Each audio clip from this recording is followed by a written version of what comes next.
जय माता दी मित्रों।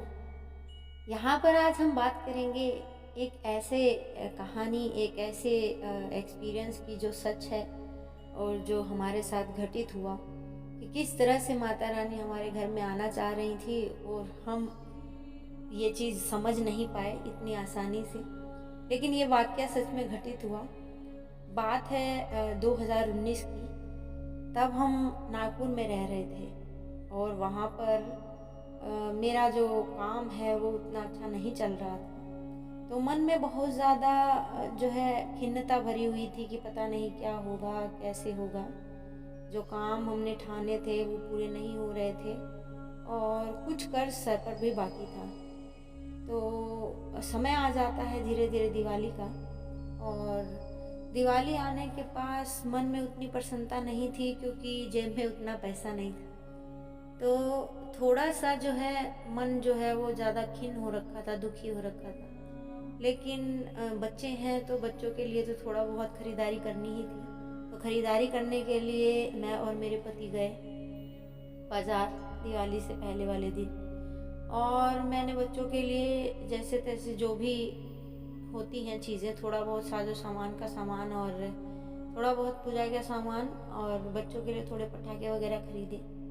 और उसके अलावा पता नहीं, मैं एकाटक एक सुनार की दुकान की तरफ मैं देखती रही और मैंने देखा वहाँ पर एक बहुत सुंदर ब्रास की शेरा वाली माँ की मूर्ति वहाँ पर दुर्गा अवतार में वहाँ पर रखी हुई थी।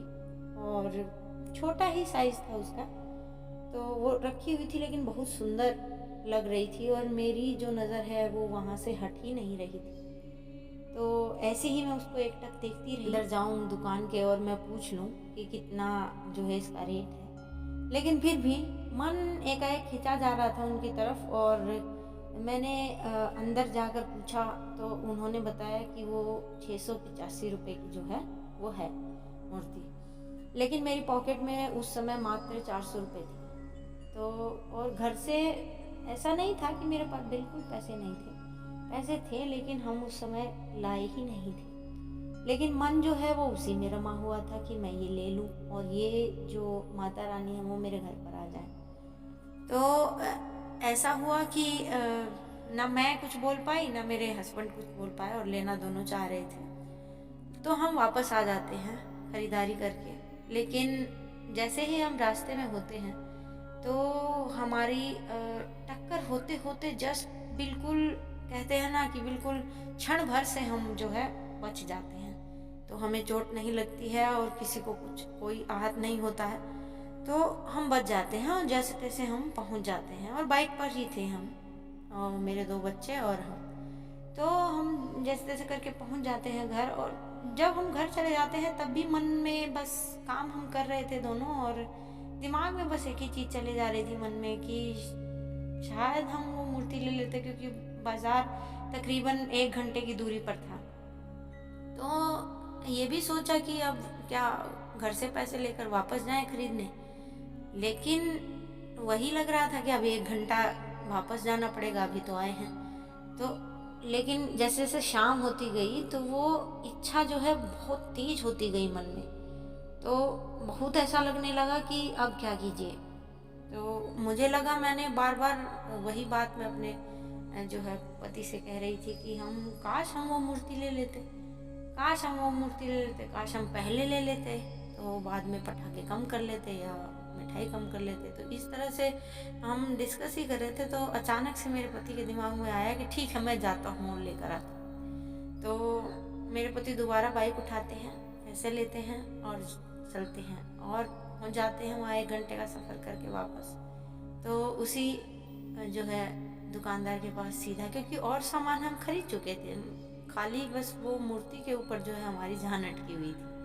तो हम चले गए, वो चले गए मेरे पति, और उन्होंने पूछा दुकानदार से तो उन्होंने रेट वही बताया। तो मेरे पति ने जो है कहा कि आप इसे पैक कर दीजिए। तो वो लेकर वो आ गए घर पे। अब वो जैसे ही माता रानी मेरे घर के अंदर आई तो मुझे ऐसा लगा कि जैसे सच में माता रानी मेरे घर के अंदर आ गई। वो केवल मूर्ति स्वरूप में नहीं आई, वो अपने वास्तविक स्वरूप में आई है और एक पॉजिटिव एनर्जी, एक सकारात्मक एनर्जी मुझे फील होने लगी। और हमने बहुत उस साल बहुत खुशी के साथ जो है दीपावली अपनी मनाई। और मुझे लगा कि वो मूर्ति नहीं, सच में हमको माता रानी मिल गई है। और मैं, यकीन मानिएगा, उस दिन के बाद से वो सोने की नहीं है, चांदी की नहीं है, ब्रास की है, लेकिन फिर भी जब से वो आई तब से जो है हमारे दिन बदल गए। मतलब मेरे घर में कहते हैं ना कि मुझे सोचना पड़ता था, लेकिन अब नहीं। अब ठीक है, जैसे हालात हैं वो हर किसी को फेस करने पड़ते हैं, लेकिन यकीन और आस्था और विश्वास मत छोड़िए, क्योंकि अगर आप यकीन, आस्था और विश्वास कतई छोड़ देंगे तो आपको सहारा किसी का नहीं रहेगा। दुनिया के लोग तमाशा देखने वाले होते हैं, आपकी गरीबी का, आपकी सिचुएशंस का। तो आप भगवान पर यकीन कीजिए, उसको सच्चे मन से जो है वो ध्याइए, सच्चे मन से उसको अपनाइए और देखिएगा समय ज़रूर लगेगा, लेकिन एक ना एक दिन भगवान आपके साथ ज़रूर हो जाते हैं। और जब वो भगवान आपके साथ हो जाते हैं ना, तो यकीन मानिए हर व्यक्ति आपसे जुड़ना चाहता है, आपके हर काम बनने लगते हैं, आपके घर में सकारात्मकता आने लगती है। और वो चीज़ मैंने महसूस की, तो मुझे लगा कि आप सभी के साथ ये एक्सपीरियंस शेयर कर लेना चाहिए, क्योंकि हम असमंजस की स्थिति में होते हैं कि हम आस्था तो कर रहे हैं, लेकिन क्या इसका कभी प्रभाव मिलेगा, कभी फल मिलेगा? फल अवश्य मिलेगा, लेकिन आप सच्चे मन से हाथ जोड़कर भगवान में विश्वास रखिए, एक ना एक दिन आपको उसका फल अवश्य मिलेगा। राधे राधे।